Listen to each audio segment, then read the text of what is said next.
ഫാത്തിമ ബീവി ഒരു ദിവസം സ്വർണത്തിന്റെ ഒരു വളയിട്ടത്രേ.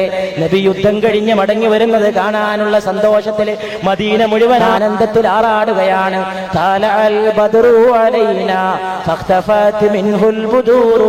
എല്ലാ പൂർണ്ണചന്ദ്രന്മാരെയും അസ്തമിപ്പിച്ചു കളഞ്ഞ പൂർണ്ണചന്ദ്രൻ എന്ന് മദീനക്കാർ പാടി പുകഴ്ത്തിയ നബി തിരുമേനി യുദ്ധം കഴിഞ്ഞ് മടങ്ങി വരുമ്പോൾ മദീനയിൽ ആനന്ദത്തിന്റെ ആഘോഷമാണ്.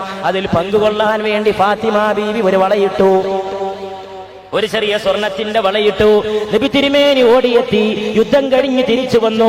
മദീനയുടെ മസ്ജിദിലേക്ക് പോകുന്ന വഴിക്ക് മോളെ ഫാത്തിമ, സ്നേഹത്തിന്റെ ആ വിളി മുഴങ്ങി. എവിടെയായാലും പോയി വന്നാൽ ആദ്യം ഫാത്തിമയുടെ മൊഴി കേൾക്കണം, ആദ്യം ഫാത്തിമയെ ഒരു നോക്ക് കാണണം, ഫാത്തിമയെ തലോടണം. എന്റെ കരളിന്റെ കഷ്ണമാണ് ഫാത്തിമ, ഫാത്തിമ എന്റെ കരളിന്റെ കഷ്ണമാണെന്ന് വിളിച്ചു പറഞ്ഞ മുഹമ്മദ് മുസ്തഫ സല്ലല്ലാഹു അലൈഹി വസല്ലം സ്വർഗത്തിലേക്ക് പെണ്ണുങ്ങൾക്ക് നേതൃത്വം കൊടുക്കുന്നത്. എടീ മോളെ, നീയാണ് ഫാത്തിമ എന്ന് വിളിച്ചു പറഞ്ഞ റസൂലുള്ളാഹി സ്വല്ലല്ലാഹു അലൈഹി വസല്ലം നേരെ വീട്ടിൽ മകളെ കാണാൻ ചെന്നപ്പോൾ സന്തോഷത്തോടെ, ദിവസങ്ങൾക്ക് ശേഷം മകളെ കാണാനുള്ള ആനന്ദത്തോടെ മകളുടെ നേരെ നോക്കിയപ്പോൾ അതാ മുഖം വാടി, അതാ മുഖം കുനിഞ്ഞുപോയി. ഫാത്തിമ ബീവി ചോദിച്ചു, എന്ത് പറ്റി അങ്ങേക്ക് എന്റെ പിതാവേ?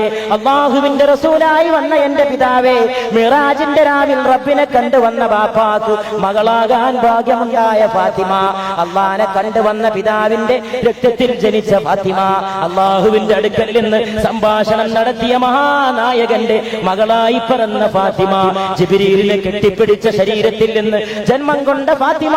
ആ ഫാത്തിമ ചോദിച്ചു, അങ്ങേക്ക് എന്ത് പറ്റി?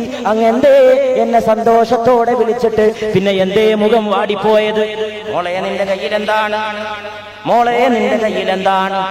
അതൊരു ചെറിയ വളയാണ്. അല്ലാഹുവിന്റെ റസൂലേ, എന്റെ പ്രിയപ്പെട്ട പിതാവേ, അങ്ങ് വരുന്ന സന്തോഷം ആഘോഷിക്കാനാണ് പിതാവേ. മോളെ ഫാത്തിമ, സന്തോഷം ആഖിറത്തിലെ സന്തോഷം മതിയോ അതോ ദുനിയാവിലെ സന്തോഷമാണോ ഫാത്തിമ? അല്ലാഹുവിന്റെ സ്വർഗത്തിലെ ആഘോഷമാണോ, അവിടുത്തെ സന്തോഷമാണോ വലുത് ഫാത്തിമ? അതുകൊണ്ട് ഊരിക്കളയടി ഫാത്തിമ. എന്റെ മകളായിരിക്കാൻ ഭാഗ്യമുണ്ടായത് നീ ജീവിതത്തിൽ അഭിമാനത്തോടെ കൊണ്ടാടാൻ ആഗ്രഹിക്കുന്നുവെങ്കിൽ ഊരടി മോളെ ഫാത്തിമ എന്ന് വിളിച്ചു പറഞ്ഞ മുഹമ്മദ് റസൂലുള്ളാഹി സല്ലല്ലാഹു അലൈഹി വസല്ലം സലാം ഉസ് पर के जिसके घर में न चांदी थी न सोना था. ഏതൊരാളുടെ വീട്ടിലാണോ സ്വർണവുമില്ല വെള്ളിയുമില്ലാത്തത്, ആ നായകന്റെ മേൽ അസ്സലാമു അലൈക യാ റസൂലല്ലാഹ്